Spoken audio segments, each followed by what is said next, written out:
Les dons de l'esprit ou les fruits de l'esprit ne sont pas saisonniers. Ils ne sont pas disponibles à temps partiel. Et donc, si ce sont les fruits de l'esprit, alors peu importe ce que nous traversons dans la vie, nous devrions toujours respirer la joie, nous devrions respirer la paix, nous devrions respirer la gentillesse et tout cela. Et donc, même en remontant à l'époque où Jésus disait « La paix que je vous donne surpasse toute intelligence », on peut dire que même les choses que l'on ne comprend pas dans ce monde, les choses que l'on ne peut même pas imaginer, comme par exemple, Dieu, pourquoi cela arrive-t-il?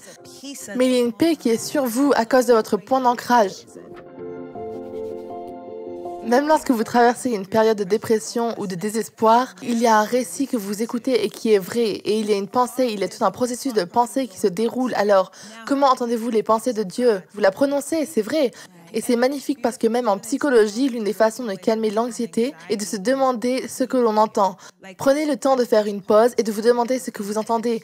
Et donc d'entendre votre propre moi déclarer la vérité de la parole de Dieu, je pense que c'est phénoménal. Et je pense aussi qu'il s'agit d'être conscient de la zone de désespoir qui me pose problème parce qu'elle est parfois si vague. Elle nous contient dans un état dépressif ou de désespoir plus longtemps que nous le devrions. Et je sais que pour moi, je me souviens plus récemment en fait, je pense qu'avec toutes les fusillades de masse, je me suis sentie très oppressée, je me suis sentie très chargée, j'étais littéralement en train de prier. Et c'est comme si le Seigneur me demandait, qu'est-ce qui te tracasse? Je n'avais même pas de mots pour le dire, je me sentais juste lourde.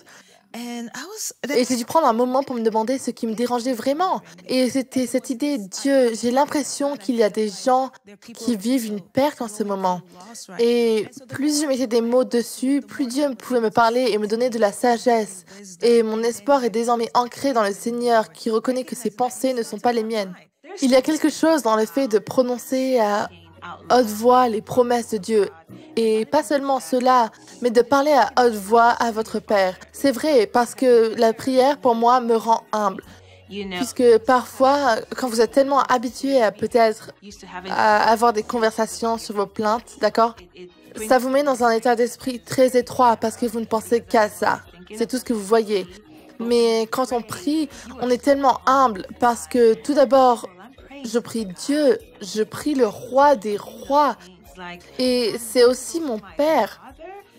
Et cela me fait quelque chose à chaque fois. Ça me rassure, ça me rappelle que je suis couverte, que je suis vue, que je suis protégée, que je suis aimée.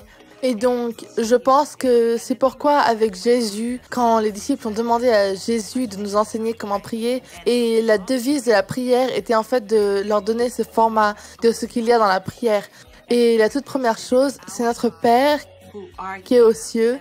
C'est comme reconnaître que la personne à qui vous parlez est votre Père et reconnaître qu'il n'est pas là où vous êtes. Il a une vision différente de tout. Parce que quelqu'un m'a demandé, juste d'un point de vue biblique, pourquoi est-ce que quand Dieu a parlé à Abraham de sacrifier son fils, et puis il change d'avis, il me disait, c'est tellement stressant. Et puis, le Saint-Esprit, et il se disait, pourquoi? Pourquoi Dieu a fait ça? Pourquoi Dieu aime-t-il stresser les gens? Et le Saint-Esprit m'a aidé. Abraham n'était pas stressé. Il n'était pas confus. Nous regardons donc l'histoire de l'extérieur vers l'intérieur. Nous remettions Dieu en question. Oui, c'est vrai, pourquoi faire cela? Et la personne, en se demandant pourquoi, avait une compréhension de la façon dont Dieu travaille avec lui.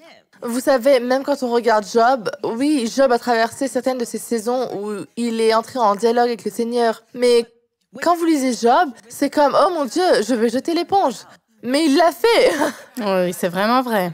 Mais la personne dont vous lisez l'histoire ne réagit pas comme vous l'avez dit. Et donc cela ramène vraiment la perspective à ce que vous dites, que vous ne pouvez pas tenir, vous savez, la fidélité de Dieu basée sur votre perspective de la vie de quelqu'un d'autre. Oui, je pense que c'est la différence entre la grâce du participant et la grâce du spectateur. Vous savez, quand on a un ami, il est décédé récemment, après avoir lutté pendant 10 ans contre le cancer du cerveau. Nous vivions à 2 maisons d'eux. Leur garçon jouait avec le mien. En fait, elle appelait parfois pour dire que t'as été dans la rue, il est nu, il est plus près de votre maison que de la mienne, pouvez-vous l'attraper? Et le couple fidèle qui aimait le Seigneur. Mais vous savez, à la fin, c'était si difficile parce qu'il avait 4 garçons et sa femme chérie. Et sa réponse, je veux dire, son attitude était toujours « Pourquoi pas moi ?»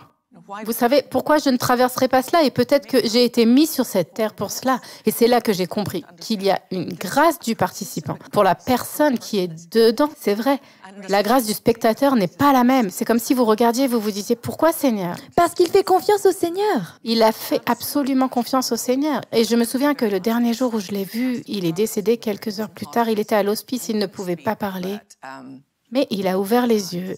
Et je lui ai dit, vous êtes si proche. Je veux dire, vous pourriez presque entendre sa voix et juste cette larme au hasard, cette joue, ce sourire. Et j'ai pensé, oui, c'est pour cela que nous vivons. Bien joué, bien joué.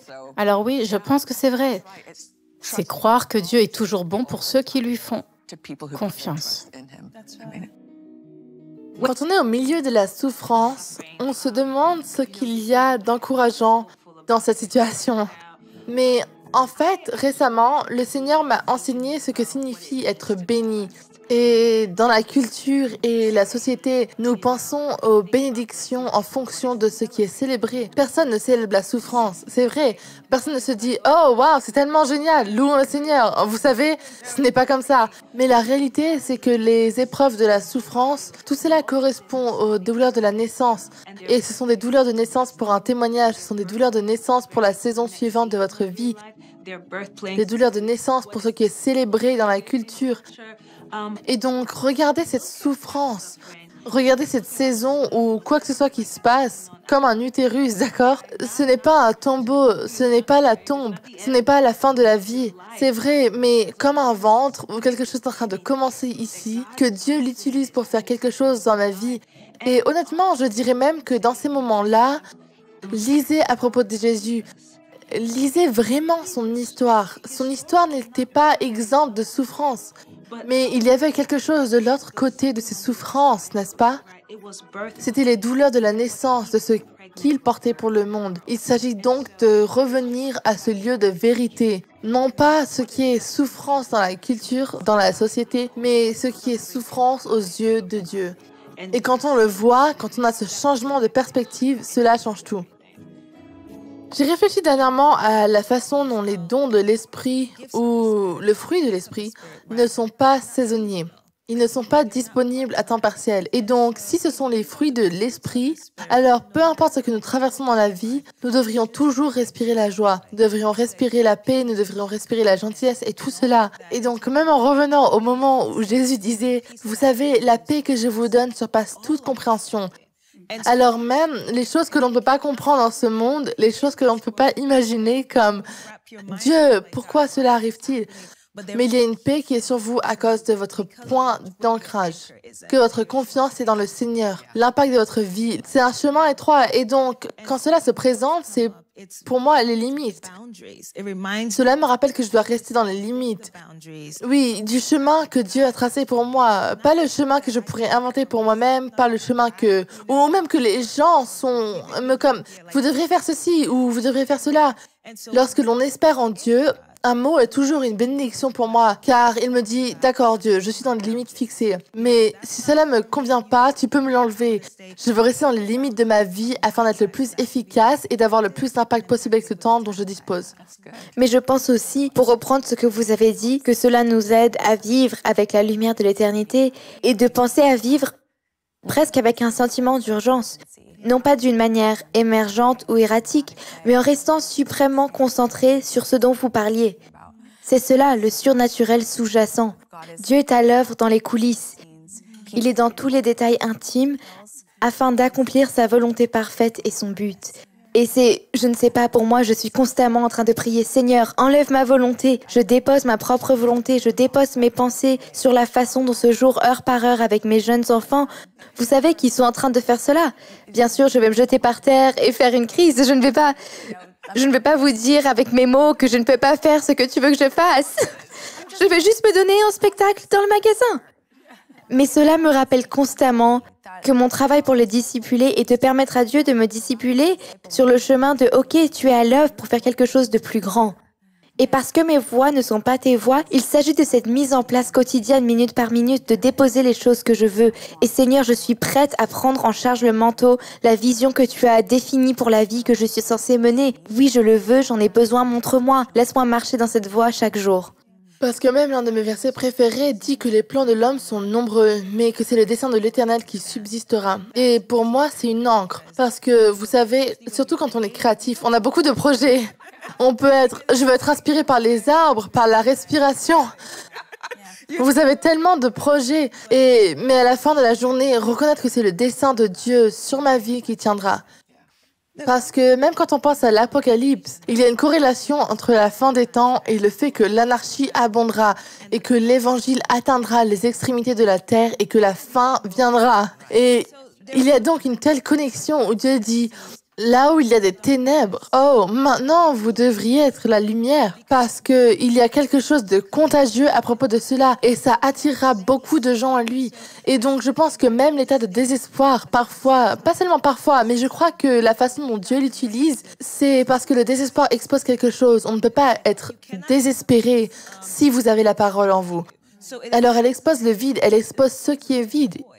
Et au milieu de ce vide, Dieu dit, laissez-moi le remplir avec ma parole. Laissez-moi le remplir. Alors que nous voyons cela dans la nation, quand nous voyons cela dans le monde, c'est le moment pour les croyants de se lever et d'être la lumière. Parce que maintenant, vous représentez la parole et vous dirigez les gens vers Jésus dont ils ont besoin et en qui ils trouveront leur espoir. Et donc, je pense que cela commence, même pour moi, le Seigneur a dit...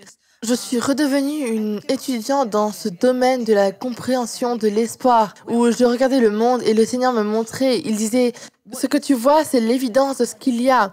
Les gens sont vides, les gens sont vides. Il faut une secousse pour que cela soit révélé. Et quand c'est révélé, ce n'est pas pour que vous vous regardiez et vous vous disiez, Dieu, où es-tu? Il a dit, je suis là, je suis là. C'est ce que je veux dire. Là, je veux dire au milieu de tout cela. Mais j'ai besoin que les choses soient évidentes pour qu'ils deviennent présents. Shalom, j'espère que vous avez aimé cette vidéo. Abonnez-vous pour ne pas rater nos programmes. Merci de faire partie de notre famille TBN. Que Dieu vous bénisse. Shalom de Jérusalem.